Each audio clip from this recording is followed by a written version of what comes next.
রাসূল আকরাম সাল্লাল্লাহু আলাইহি ওয়াসাল্লাম ইরশাদ করেন, ইন্না লিকুল্লি শাইইন সিকালাতান ওয়া ইন্না সিকালাতাল কুলুবে যিকরুল্লাহ। অর্থাৎ প্রতিটি বস্তু পরিষ্কার করার জন্যে যন্ত্র আছে, আর কলব পরিষ্কার করার জন্যে রয়েছে আল্লাহ পাকের জিকির। মেশকাত হাদিস নাম্বার 2286।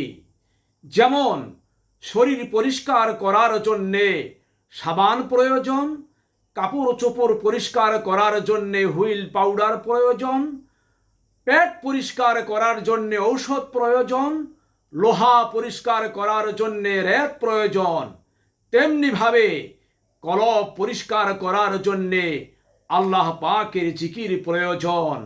আল্লাহ পাকের জিকির ছাড়া কলব কখনো পরিষ্কার হয় না।